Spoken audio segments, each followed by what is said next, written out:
Technologies here at UW. We're in Odegaard Library on the second floor. Our office is open to anyone who wants to come in and get a consultation, make an appointment for a consultation, or email help@uw.edu or call 221-5000 and get some help. We also teach workshops. So that's my little plug for Learning Technologies. And I'm getting some feedback here. So excuse me just one second.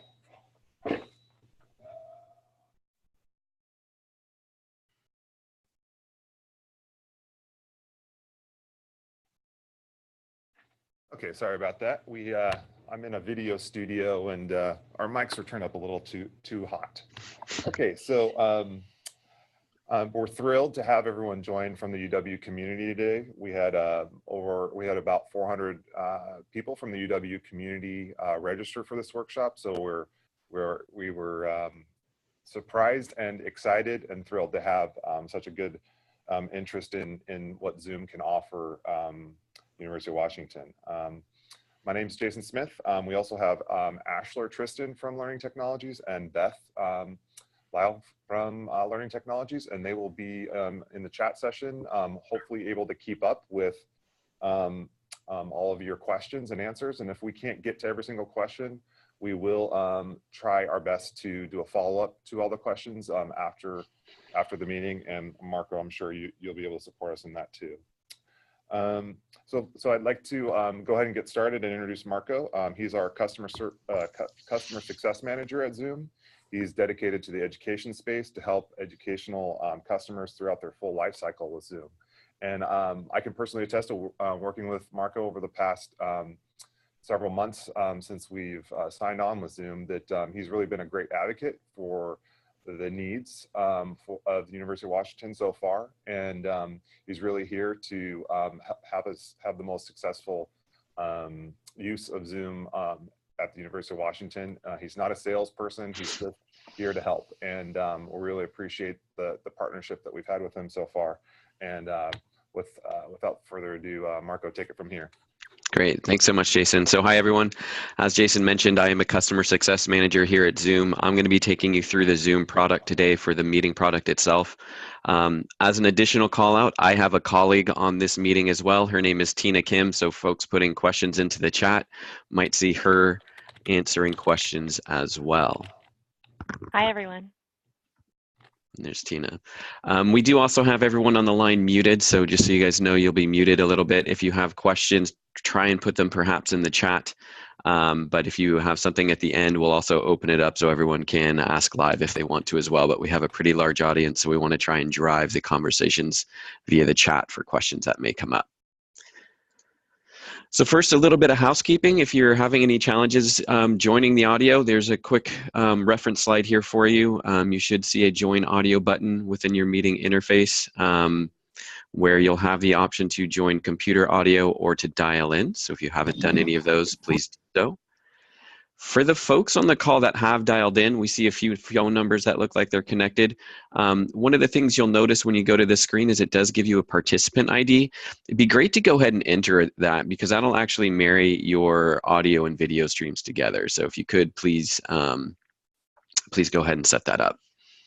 And again, chat, it looks like most people have already figured that out. We have quite a few chats already coming in, but there is a chat option right here at the bottom of your action buttons.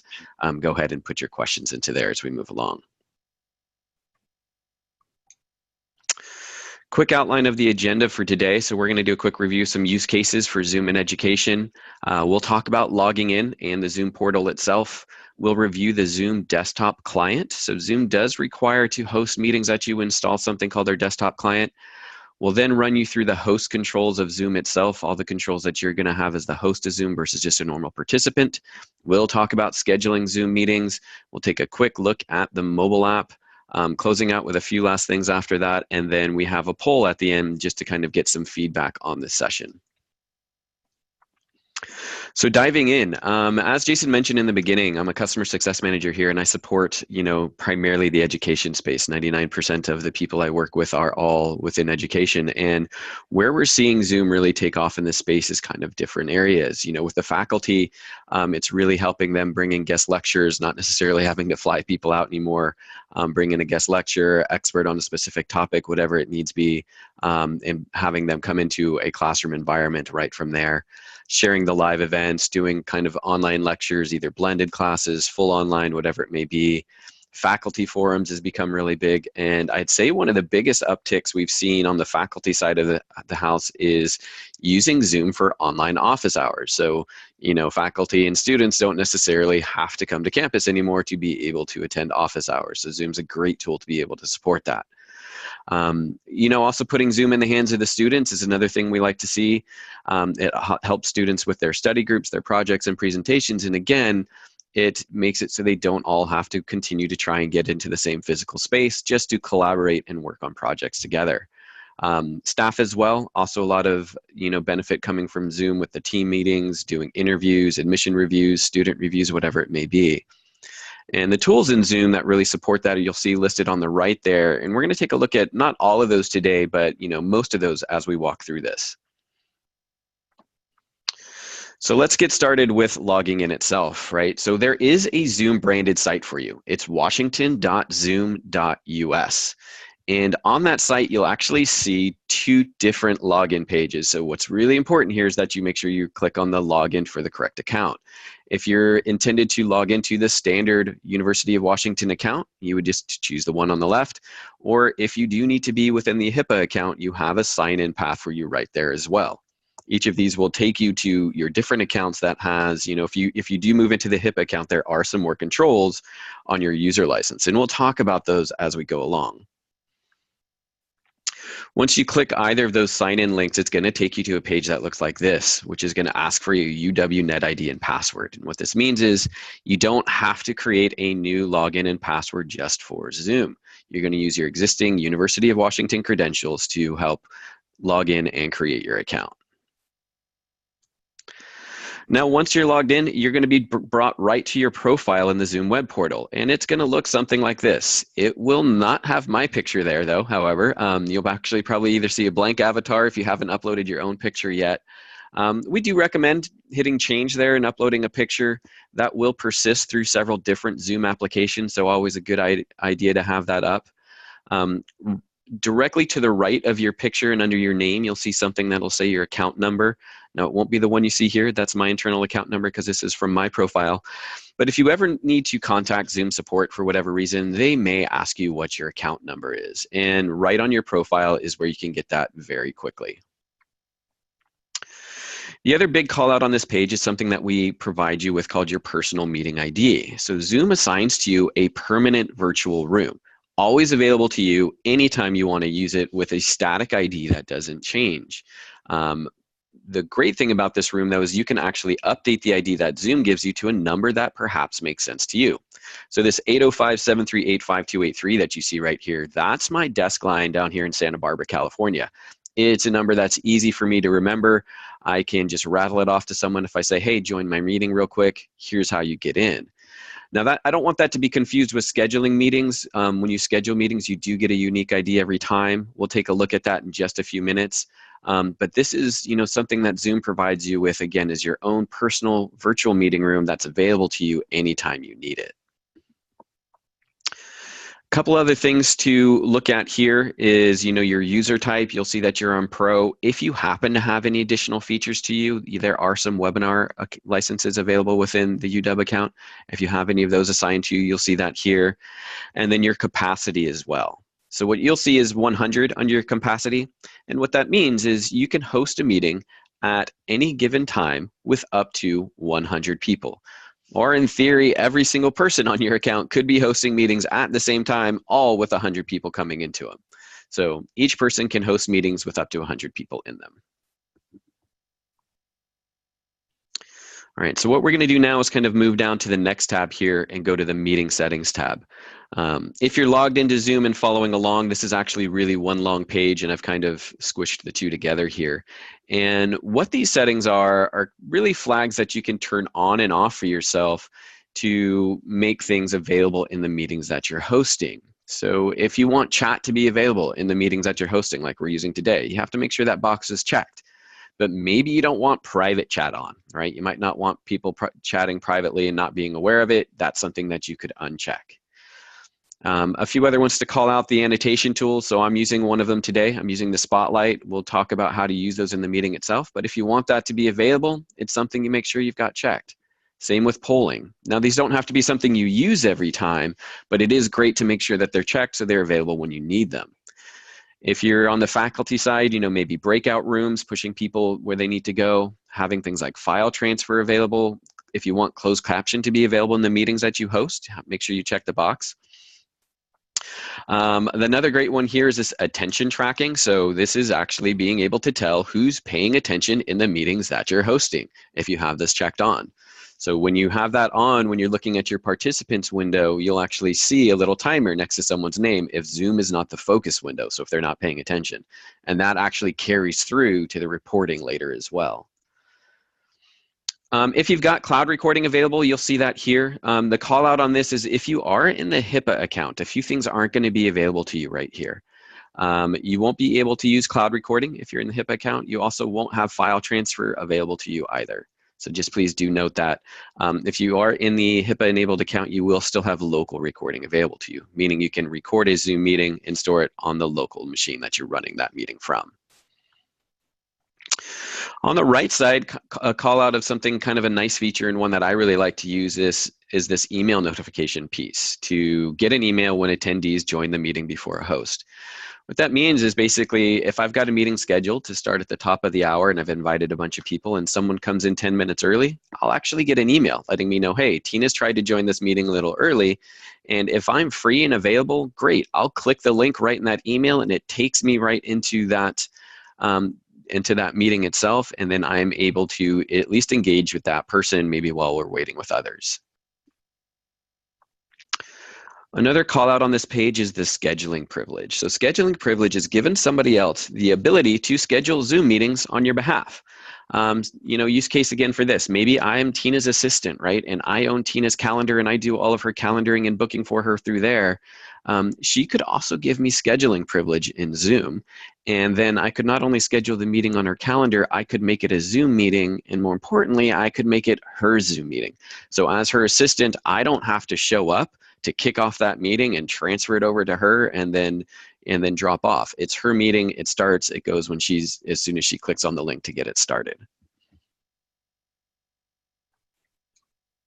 So again, just a reminder, on the HIPAA account, you won't have file transfer and you won't have cloud recording, and we'll talk about that again a few times as we go along in this deck. Moving down to the next tab now, so off of meeting settings, we're looking at the meetings itself. So when you move to the meetings tab in the web portal, the first page it shows you is your upcoming meetings. And you see here all the meetings that you have scheduled where you are the Zoom host, whether they be recurring or scheduled date and time. And you can see here, I've got a lot of meetings scheduled, a lot of these with universities. And you'll notice now the meeting ID is unique for each of those. So this is where I talked about when you're scheduling a meeting. And again, we'll show you how to schedule meetings later, but when you schedule a meeting, you do get a unique ID per each meeting. And if you wanted to, you can actually start any of those meetings right from the web portal itself. So you could log into that web portal, find the meeting you want to kick off and hit start, and you can launch it right from there. Another tab I want to call attention to in here, again, on the meetings tab, is the personal meeting room. So these are some settings that you can turn on for that personal meeting ID that we talked about before. So you can see, again, mine is the 805-738-5283 there. You can control, do you want video to be on or off, participant video to be on or off by default? You could require a password for it. And then this middle one is what I really want to pay attention to for this purpose, is the enable join before host. Enable join before host is a fantastic feature and really awesome when you're scheduling meetings, especially if they're kind of on the smaller recurring team meeting side. But as a recommendation, kind of best practice, we would ask that you don't have this checked for your personal meeting ID. Your personal meeting ID is something that you might share out quite often, and you don't necessarily want people being able to jump into a meeting without you there and being able to host a meeting, which Enable Join Before Host would let you do. It's great when you're scheduling, again, those smaller meetings. It lets people come in, they can see each other, they can talk, they can share their screens. There's just no formal host to really run a few things. So for your PMI, best practice when you're first getting set up, go in here and just make sure that that's unchecked. The next tab down is recordings. So cloud recordings will be listed here. If you do have access to be able to cloud record, you will see all the recordings that you've done listed here, their meeting ID, their start time. You can, if you want to delete old files, you have the ability to do that as well. But one thing to really note is there is a setting on the account that cloud recordings will get purged after 90 days. So please pay attention to that. If you are recording to the Zoom cloud, if there's a recording that you want to keep, you might want to make sure that you download that to your local machine at some point if you had saved it originally in the cloud itself. When you drill into one of those recordings, you'll see, the audio files, video and audio files. You'll also see chat files if you've saved those. And right from there, you'll be able to download that file, or you can share that file as well. And that will present you with a link that you can share out to someone, again, pushing them to the cloud to view the recording. Okay, skipping over a few tabs now, we're going to look at the reports tab. So this is the last tab here that you have in the web portal, and this is where you can go to run reports on the meetings that you've hosted and who's attended those meetings themselves. So when you run this, what you have is the ability to run a report for up to 1 month of duration, looking 6 months back. So Zoom only stores data for 6 months. If you've got a report, if you wanted to run on a meeting that you had a year ago, you won't be able to do that. So please keep that in mind. But if you're trying to see what meetings you've held recently, you set your time frame, and then it'll show you all the meetings that you hosted during that time frame. It'll show you what their meeting ID was, the start time, the end time. It's going to do that math for you and tell you how long that meeting lasted, and it's going to show you how many participants showed up for that meeting. And then you could export that file out if you wanted to keep that for any of your own records. You also can drill into the participants here. Anything in the web portal that you see as a little blue means it's a link in there. So you could click on one of these to see who actually attended that meeting. So you could see the name of the person that showed up, the join time, when they left, how long they were there, and this is where you see that attentiveness score. So if someone was paying attention and zooms the focus window, you'll kind of see it there. With the attentiveness score, I want to really call it out, I would say use it as a directional thing, right? So it really is tracking if Zoom is the focus window, but it's very easy to still be paying attention and have Zoom up while something else you might have clicked into a different window and not have clicked back into Zoom, but you're paying attention. So then you won't necessarily see that attentiveness score. It might drop a little bit. The call out here on the HIPAA accounts, you won't see who attended these meetings. You'll have we won't present records of who attended the meetings that you've hosted. So that will just be this will all be grayed out. You won't see any participants.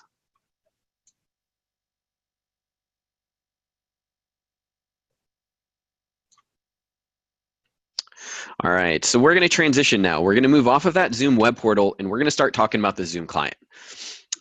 Zoom client is something that you need to download in order to host meetings for Zoom. So as a participant, not something you ever need to worry about, or anyone that you want to invite to a meeting, they don't need to worry about it.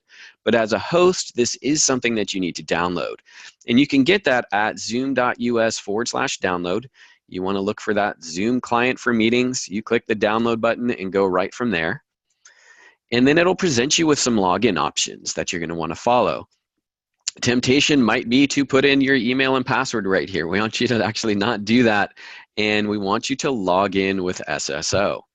And then when you go from there, you're going to type in Washington here again, so washington.zoom.us. So this is going to follow that same path we saw before, and then you're going to log in again using your UW NetID and password. So this is, same login process that we saw at the front end of the web portal. Once you get logged in, you're going to be presented with something that looks like this. So it is a desktop application. This is something that's going to run on your computer. You'll see the picture from your web portal. It's going to carry over here as well. See two nice big buttons to start instant meetings that can be tied to that personal meeting ID we talked about. You see a big old button for joining meetings. So maybe if someone else is hosting a meeting and they rattle off a number for you to jump into real quick, you can see that from there. You're able to schedule meetings right from here as well. And then at the top, there's also this gear icon with some settings. And we're going to drill into that in just a second. But I also want to call out next to your name, where you see the little green dot, is a little drop down here. This drop down will change from available to in a meeting / busy anytime you actually join a Zoom meeting, which is nice. You can have it change to a personal note if you want. There is a quick link to your profile that actually take you right into the web portal right from there. But the real important thing to note here is the check for updates. Now, Zoom is a really iterative company. We do updates to our software about once a month. So it's always a good idea maybe to set a little reminder to yourself to, just once a month, any random day, just check for updates, get yourself on the latest and greatest version of Zoom. But we're going to look into the settings here of the client application itself for a few things that we want to call out. So the first and foremost is if you're going to be a Windows user. We have these first two checkboxes here on the right to start Zoom when I start Windows or silently start Zoom when I start Windows. Highly recommend that you check one of these two boxes to make sure that that Zoom application is always running every time you fire up your computer if you're on Windows. Macs, you don't have to worry about it. The nature of Mac applications takes care of that for you. This will help avoid any scenario where if Zoom's not running and you, from your calendar, click a link to join a meeting that you're supposed to be the host of, you're not logged in, Zoom doesn't know, and it brings you in as a participant, and in all transparency, it just ends up not being a great experience for you to try and kind of reclaim that control back. So best practice, if you're a Windows user, go ahead and check one of these two boxes. Now the rest after that are pretty much going to be some preferences. If you happen to use dual monitors, right? Maybe you want to check that box. It'll change how the Zoom boxes all present themselves, the Zoom windows, and you can move things around a little more. The next two are usually checked by default, the entering full screen automatically when Zoom does anything, basically. Personally, I've got those unchecked, right? I don't like Zoom taking over my full desktop, so I have those unchecked, and Zoom stays within its own nice little contained window, and I can see everything that I want to do beyond that. Also, having the confirm with me when I leave meeting. I click around a lot on my computer sometimes, so I like having that little option there for myself to always make sure that I'm doing what I mean to do. Next one over is audio. This is another one around best practices and highly recommended, right? When you first download this client, we do recommend that you go in here, open up the settings on the client, navigate to audio, and test your mic and speakers. You can also change the source here. So if you have multiple sources, if you've got a headset, you can toggle between that and your internal mic and speakers. Always best practice, come in here and test those, make sure they're working. And even not just the first time, if it's been a while since you've maybe hosted a Zoom meeting and you've got a big meeting that's coming up, it might be a good idea, 10 minutes or so before that meeting, just to go in here and test it out just to make sure it's all working. A few other call outs on the bottom of this page is a checkbox to always join audio by computer when joining a meeting. So I've got this checked for myself. What that means is every meeting I join, I'm going to automatically come in over VoIP, so I don't have to choose each time I join a meeting. And then the other one I also have checked for myself is this always mute microphone when joining a meeting. What that means is any meeting that I join, whether I'm the host or any of you would be the host, it really doesn't matter. Any Zoom meeting I join, I come in muted. So I don't have to worry if I'm coming in a little late and I'm fumbling with my headset or something. I am not going to disrupt the audio at all for anybody else that's hosting that meeting. Next one over is video. So similar to the audio feeds, you can actually change your video sources if you happen to have more than one option available, so you can set the default to what you would like. And then also similar, there is the option to always turn off your video when joining a meeting. So any meeting you would host or join by somebody else's, your video feed could be off. Now, I'm at Zoom. We like our video to be on. We think video is a great, one of the greatest features within Zoom itself. So I definitely recommend trying to keep your video on, but that's there for you if you actually need it. Skipping now to the record tab. So as I mentioned, you do also have the ability to record locally for Zoom meetings. And by default, Zoom's going to create some folders for you on your computer for those. However, if you wanted to, you have the ability to remap those files. So you could drop those Zoom recordings that you're saving locally to a different path if you would like to. On the far right is another tab or another button for accessibility. This is where if you are going to be using closed captioning, this is where you can edit the font size of that, and not displayed on this page, but also down here is where you would see, you know, all the quick keys that are available. And then there is this checkbox to always display all the action buttons. And the action buttons are those buttons, if you move your mouse along the bottom, that pop up for your audio and video and others. You know, then if you move your mouse away, they drop down and go away after a short period of time. Checking that box will always keep those buttons up and available to you, whether you're hosting the meeting or even a participant in someone else's Zoom meeting. Okay, we're dropping out of those settings now, and we're going to look at, again, the Zoom client itself. So we're coming back here, no longer looking at the settings. And what you'll notice is also this bottom ribbon for the Zoom client, right? We've been on the home page here, but there's a few other pages that you can move through. The next one is the meetings page, and when you click on that, it actually presents you with, just like we saw in the web portal, all of your upcoming meetings where you're a Zoom host. So by default, it's going to be on that upcoming page, and you will see all those recurring and scheduled meetings where you are the Zoom host. So you don't actually have to log into that web portal to get to these, and you could start any one of these right from your client if you wanted to. What's also really nice is if you click over to the recorded tab button, you'll see all your recorded meetings, and where either they're listed in the cloud or even locally, the paths will be there, and you could view and open up those files again right from your client. So don't necessarily have to, again, go to the web portal for that.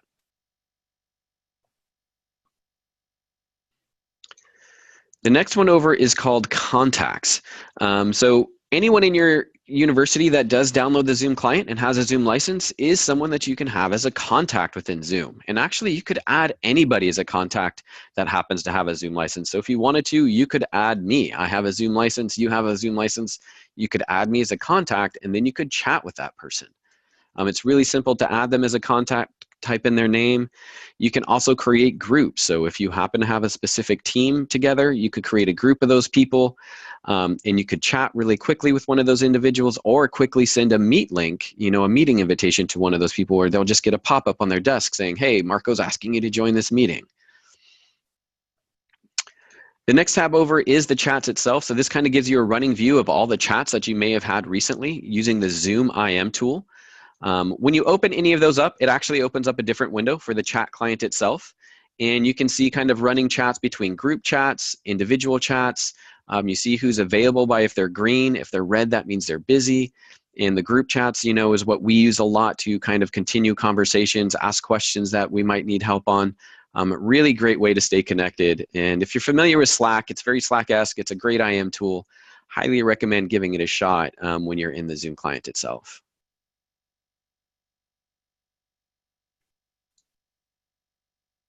All right, so we're going to transition again, new topic now. We're going to talk about the meeting controls that you have available to you when you are the host of a Zoom meeting. So you've got your client downloaded, you fired up a meeting. Your meeting interface is going to look like this, right? So all of you in this meeting, this should be a familiar looking window, but what you'll notice is you're going to have a few more controls available to you along the bottom, and we're going to take a look at some of these going left to right. One big audio tip to talk about before we dig into the audio itself, you know, it does often happen that multiple people in the same room want to be on a same Zoom meeting. Great idea. Each person has their own laptop. The thing that you really want to be cognizant of is not everyone should join the computer audio, because then you're just going to get some really bad feedback there. So just leave the computer audio if you're multiple people in the room itself, you know, joining a Zoom meeting, and have just one person connected to the audio or one person dialed in. I'll show you how to leave the computer audio in a minute, and it's more important to do that than actually muting, because even when you do mute, there's still some sound that gets picked up that could actually cause an echo. But the first control there is really managing your audio, right? You see the little microphone where you've got the slash through it. That means you're muted. You can click it, unclick it to mute and unmute yourself at any time. The little up caret there brings up some options where if you needed to in a live meeting, you could change your headset, your microphone and speakers. So if this headset died on me for any reason and I needed to quickly swap to something else, I can do that right on the fly in the meeting itself. Here also is where I could quickly leave that computer audio, as I was mentioning. So if multiple people, again, joined in the meeting in the same room, you're going to want to make sure that most people do that.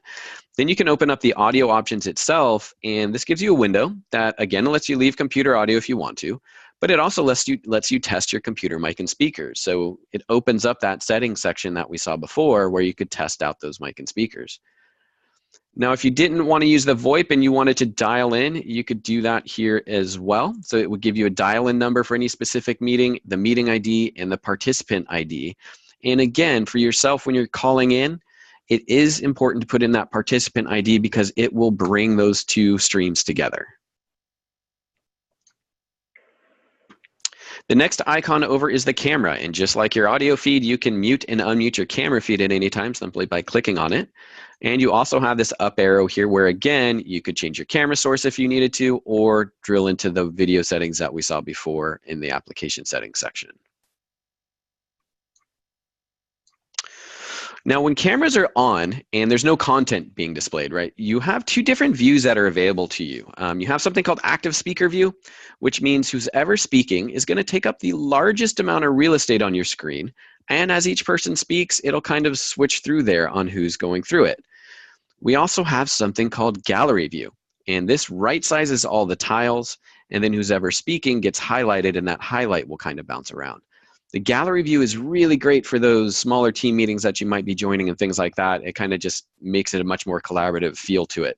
The call out on this is to be aware of this is your view or any one individual's view. This is not a view that you push out to others. Each person joining chooses how they want to view the camera feeds. And again, this is when camera feeds are on and no content is being displayed. So please keep that in mind.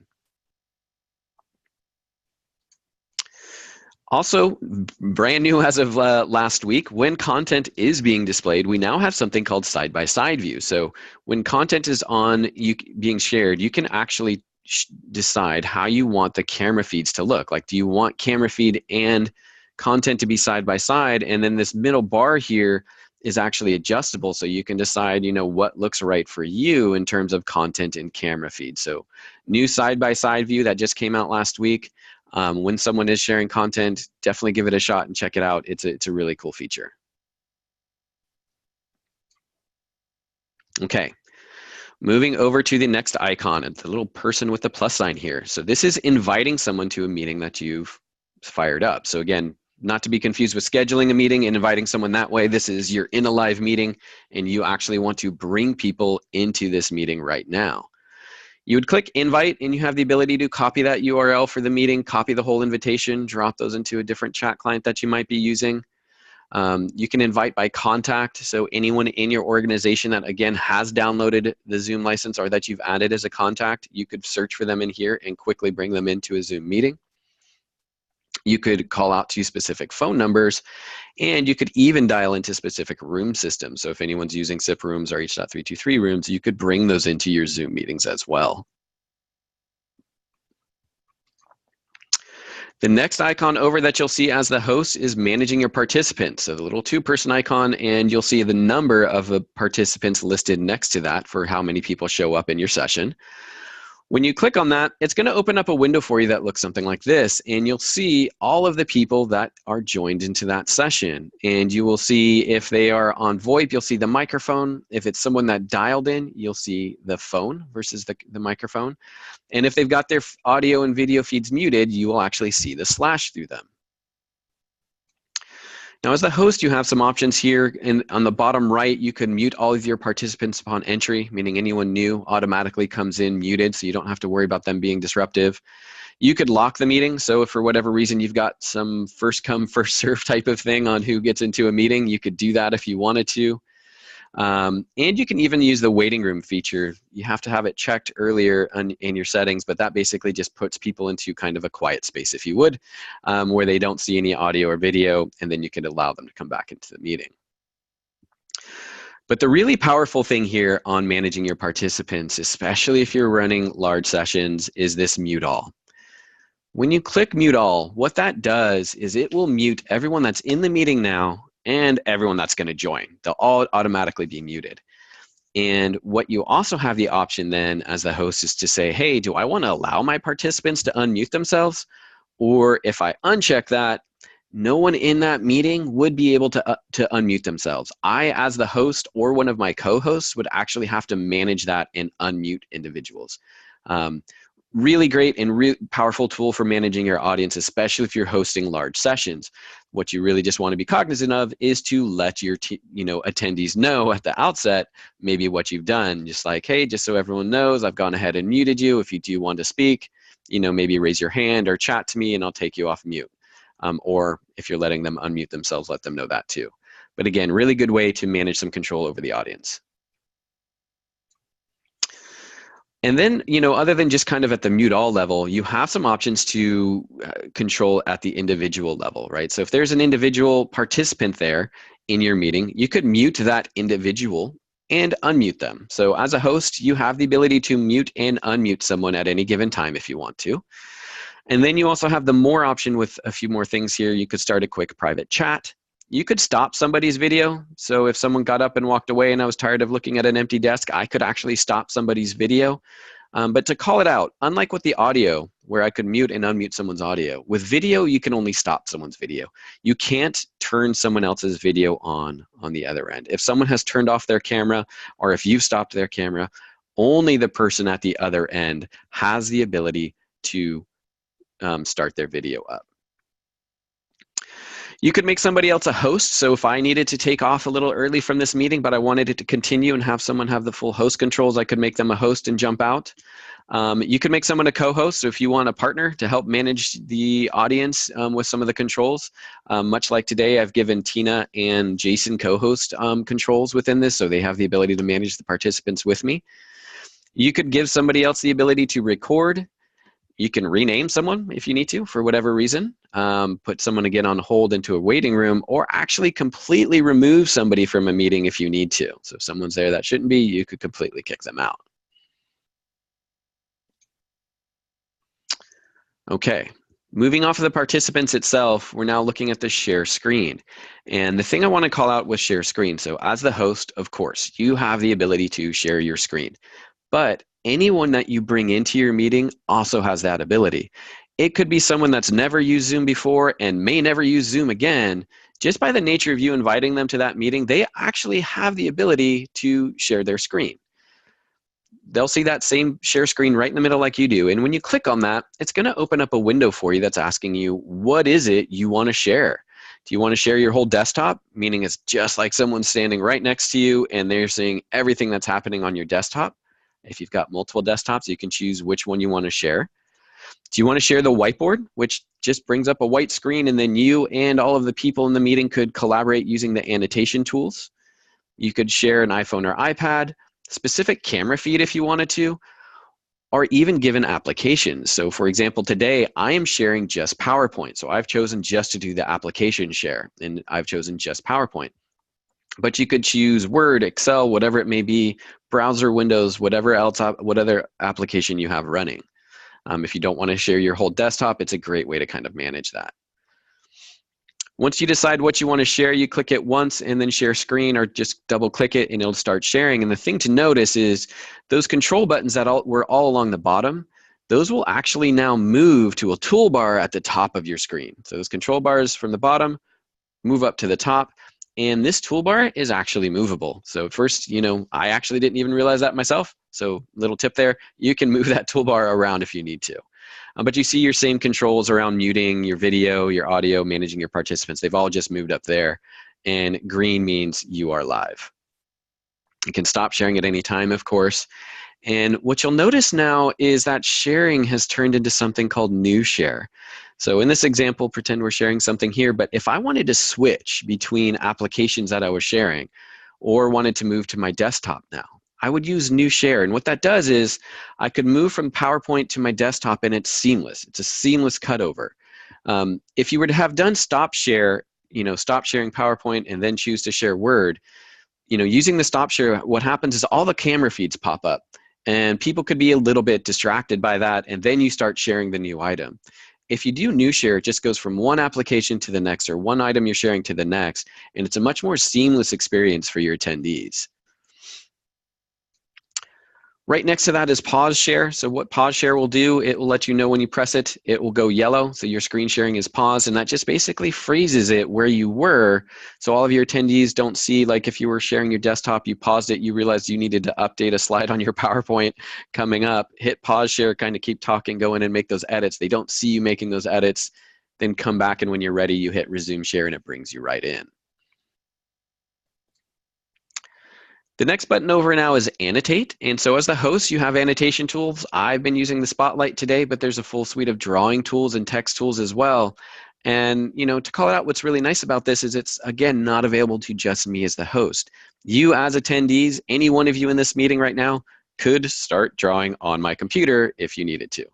So, attendees have the ability to annotate on the screen as well. It's a great way to collaborate with each other. Each person can choose their own color, so you can know who's pointing out what the whole time it goes through.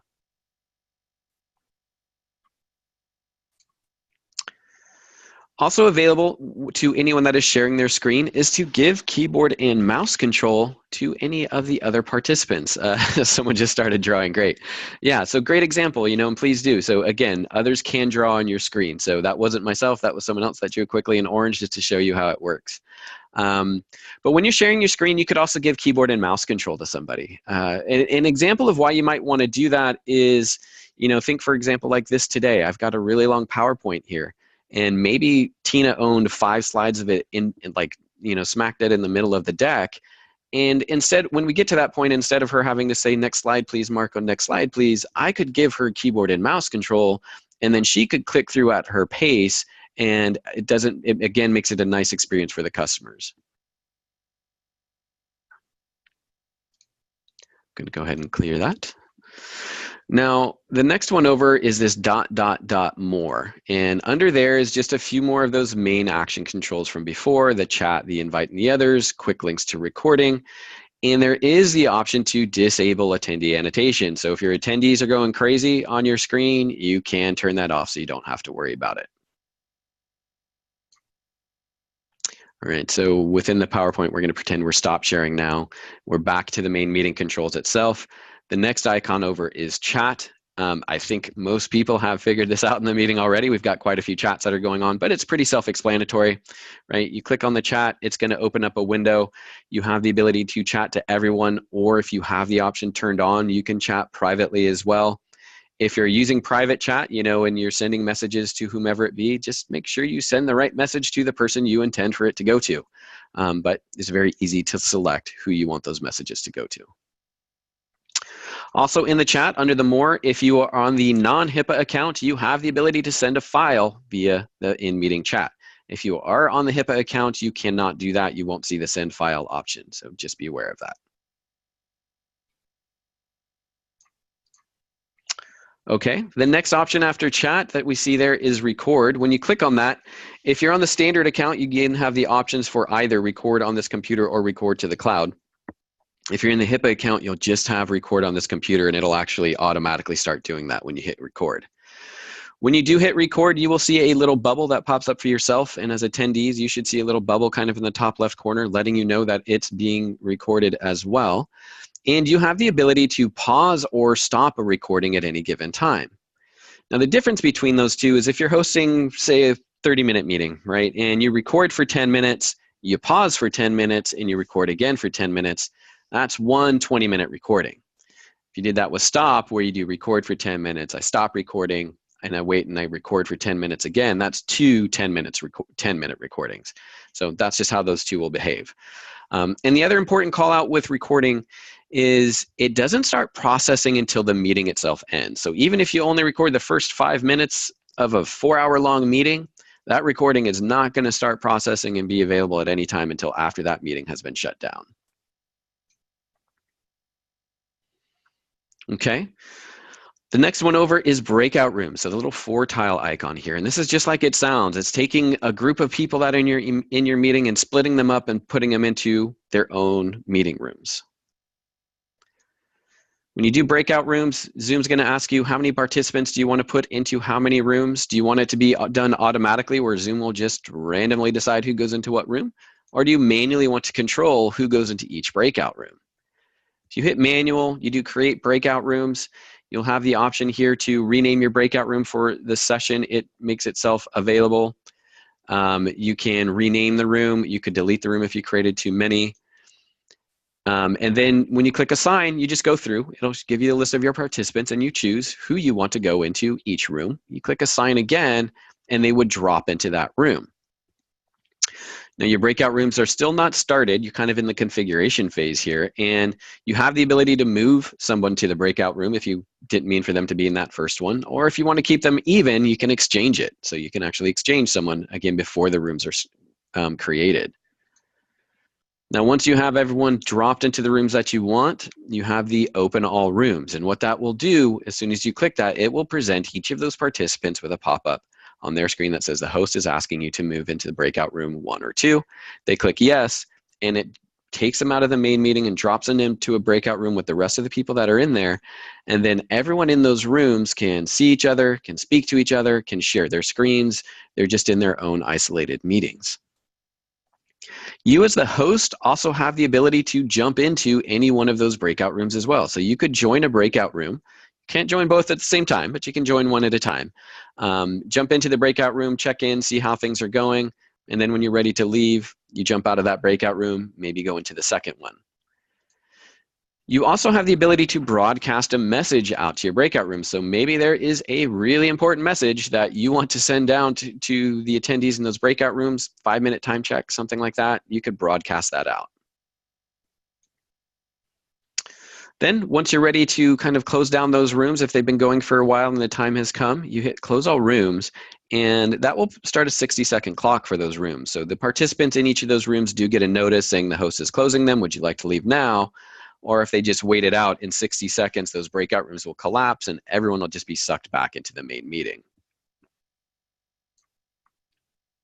You also have the ability to create breakout rooms again later in the session. So if you were to again hit breakout rooms, it's going to present you actually with what you saw before and how the breakout rooms were created, because it will remember what they were the first time you set them up. You could open up all those rooms again, or you have the ability to recreate those rooms. So if you want to mix up who goes into which rooms, you could do that. All right, far right, the last one here is the end meeting. When you click on that, it's pretty self-explanatory. This is going to shut down the meeting for you and everybody in it. If you have the pop-up set, it will show itself to say, hey, maybe you want to leave the meeting and make someone else a host, or do you actually want to end meeting for all? Go ahead and hit end meeting for all, and that meeting shuts down again for everybody. Okay. We're going to do kind of a hard transition again. We're going to talk about a new topic now, scheduling a Zoom meeting. So we're kind of leaving the Zoom interface itself, and now we're actually going to talk about scheduling a Zoom meeting. And there's a few reasons, why you want to schedule a Zoom meeting. It does generate a unique ID specific to that meeting. So think about it, unique meeting, unique ID. If registration is something that you want to offer, you can do that once you've scheduled the meetings, and it also does integrate with your calendar to make it really easy. The different ways that you can schedule Zoom meetings, you can do it from the web portal. We've got it through the desktop application. We've got an Outlook plugin, which we're going to show you is really helpful. And you can also schedule from the mobile app. So first one we're going to look at is the web portal. So logged back into that washington.zoom.us, you go down to your meetings tab. You've got a nice big blue button there that says schedule a new meeting. When you click on that, it will present you with the edit page where you can just start running through what's your topic, update that. When's it going to happen? What's the duration? And don't worry too much about duration, right? You set it for an hour or half hour, as most of your meetings will be. But if your meeting goes over by 15 minutes to 3 to 4 or 5 hours, don't worry about it. As long as you're still in there hosting the meeting, Zoom's not going to shut that down. Choose your time zone.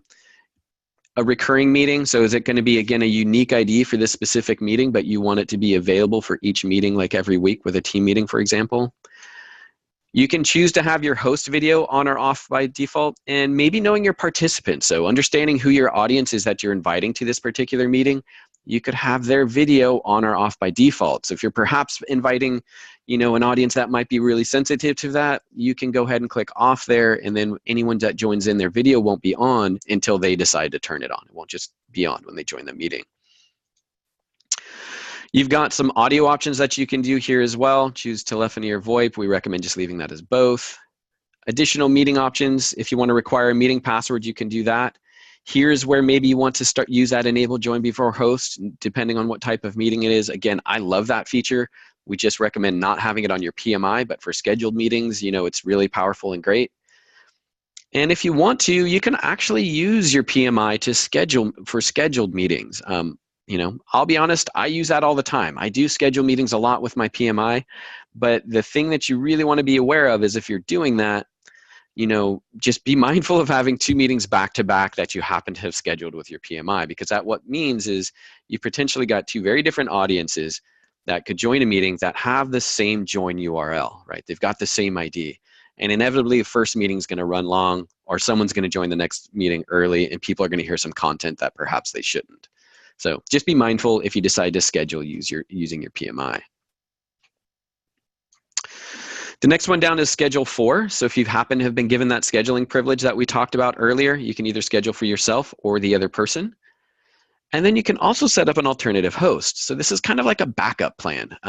Example here is I have a weekly meeting with other customer success managers at Zoom that I run that are on my team. And I can't always make it. I sometimes get double booked, have to be on a customer call or something like that, but I still want someone to be the host of that meeting so that, they can run it and record and have the full host controls. So I've set up someone, within our account, Farah, she's my alternative host. So she's my backup plan. If I can't make it, she joins, she runs that meeting and has the full host controls available to her. The next one down is Schedule. And you can hit Schedule here, and this will open up a new window that will show you all kind of those things that you've set up. So everything that you can see that you've got set, you can copy that full invitation or even drop it onto your relevant calendar.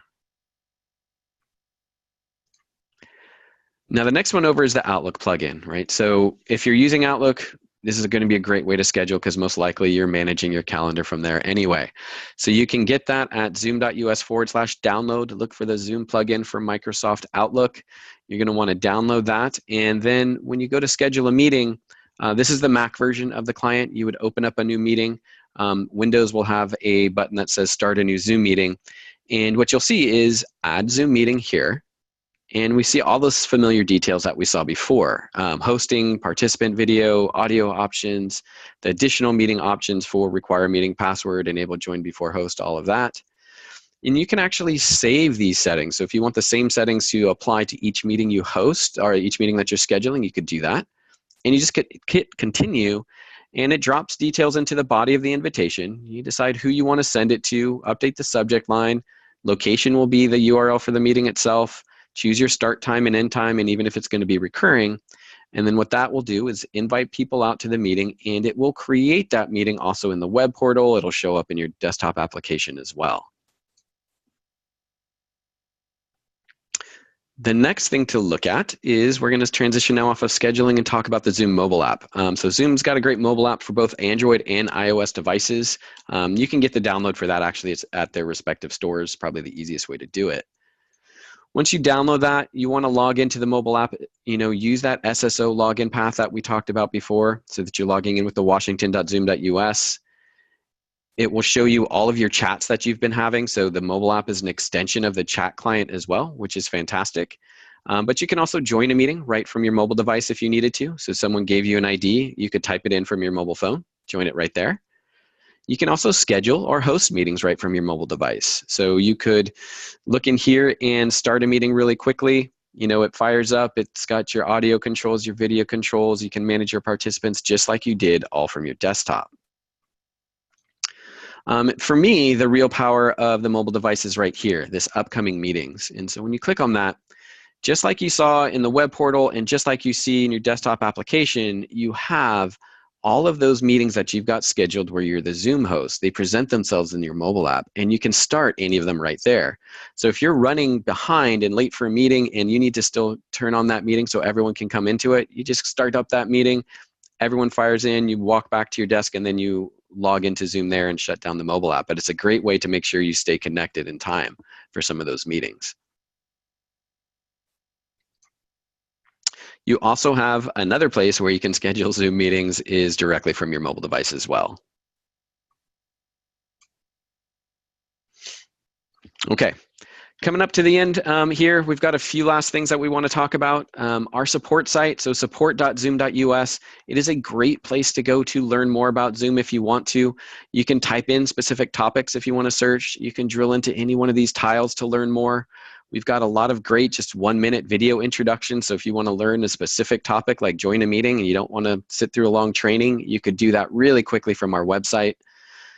We have other tutorials and training, so our training team does several sessions on Zoom per week. Maybe once you start using Zoom a bit, you might want to attend the advanced user training that they offer.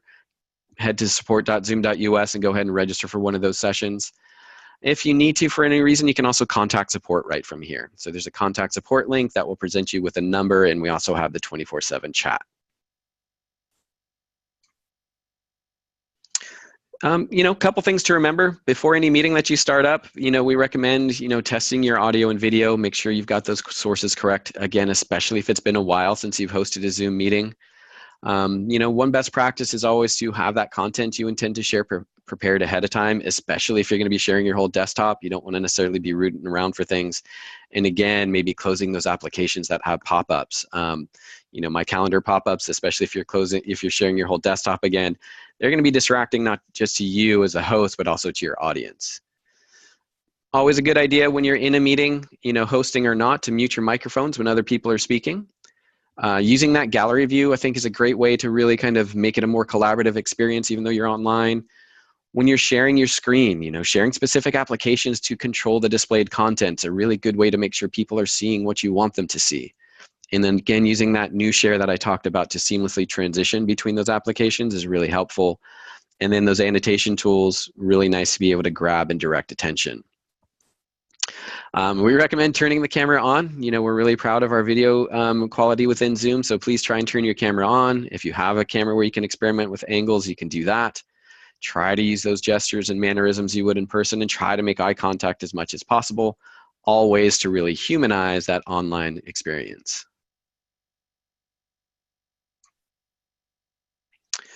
Okay, we've got about 2 minutes left in time. We do have a quick poll that we wanted to launch out to you. So those of you that have joined on your computers, we're going to go ahead and launch a poll right now for you. So please, we appreciate any feedback that you can give us. And I'm going to go ahead and launch the poll, and you'll see a few questions in there.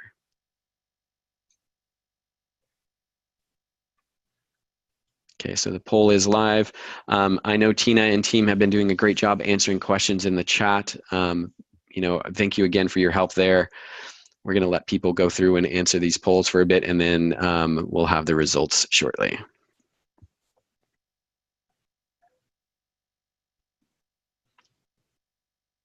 All right, we've almost got 50%, over 50% have voted already.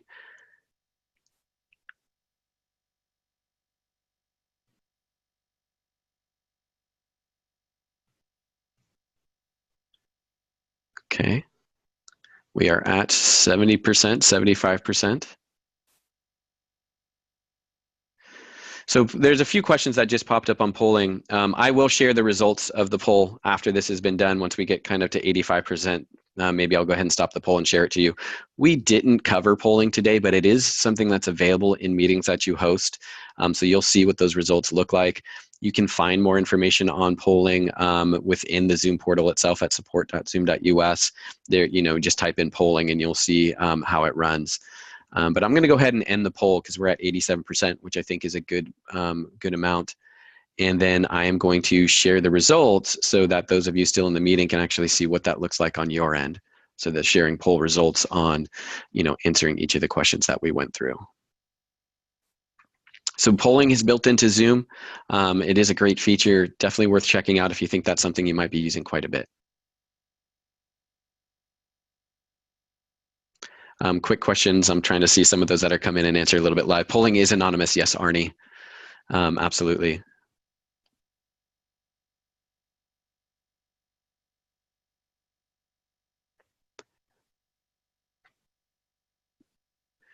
Patricia asked, is the whiteboard recorded? Yeah, so what gets recorded is whatever you decide to share, like are the video streams. So if you're sharing the whiteboard, it absolutely gets recorded.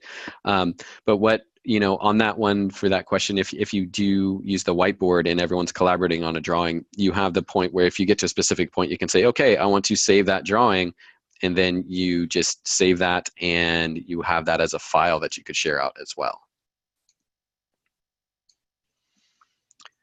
So I'm going to stop sharing the results of the poll here. I'm going to stop sharing my screen as well. We are over, but we can see if there's still a few more questions or if people need to start dropping off, but we're happy to try and answer a few more questions if we can. Does the chat information close when the meeting ends? Yes, it does. So I'm not sure if we got to all of these questions. We will have a copy of this chat and we will certainly make sure to answer the rest that we can and get those answers out to you. There's a question on detailed directions for schedule on behalf online. Yep, on the support site, you will find that as well, support.zoom.us. Type in schedule and it'll bring up different articles that will show that. Marco, this is Jason, if I could jump in really quick. Sure.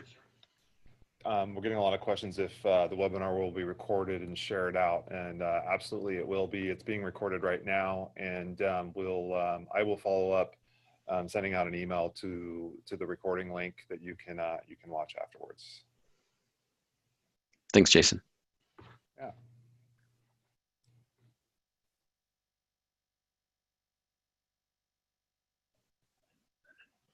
All right. And it looks like someone asked if SF Fredrickson asked if the recording link will be public, or will only the participants that came here today be able to see the recording link? It will be public, so others will be able to view it as well. Great. Okay. Well, I think that's all our time we have today. Marco, thank you so much for your time and your effort. And I'd like to also I appreciate everyone's time for joining today. I know you all are very busy, and so I appreciate you taking an hour out of your day to learn a little bit more about Zoom. If you have any further questions, please don't hesitate to email us at help@uw.edu. I think also what's the best way to reach out to support for Zoom, Marco? Just going to support.zoom.us, again, that support site, there'll be a link there to contact a support team that will give you a number to call. It'll give you the ability to do the live chat if you want, or even there's a link to submit a request that will just let you submit a request right to Zoom support from there, submitting a ticket, basically. Great. And I can personally attest to using Zoom support quite a bit as we launch Zoom. And I can personally say that the support they're fast to respond, and they've been very accurate in their responses. I've been very pleased with it, very impressed. And I'm hard to please and impress. So I appreciate the support there. So again, if you have any questions, please don't hesitate to contact Zoom directly. You can do that as a user of Zoom. Yeah. But you also, if you want that in-person connection, and you feel free to make an appointment. You can come to our office on the second floor of Odegaard with UW Learning Technologies, and that's the group that I'm a part of. So again, thanks so much to everyone for your time, and thank you, Marco, again. Yeah, my pleasure. I'm going to answer one last question that Simona and a few had about how Jason and myself keep popping up. Basically, because if you remember a few earlier in the presentation when we talked about the way the video streams are, and you have the choice to look at active speaker view or gallery view. If you have your set to speaker view, who's ever talking ends up taking up and popping into the bottom part of the real estate, and you can switch over to gallery view then, so everyone's kind of the same. But active speaker will always, present itself right in front of you if you're in that view. All right, thanks so much, everyone. We're going to close this down now. We will provide the recording, and we'll do our best to get through the questions on the chat, and any that we didn't answer, we'll try and give those answers to Jason and team as well, so he can make those available. Okay. Cheers. Bye all. Cheers. Happy Zooming. Bye.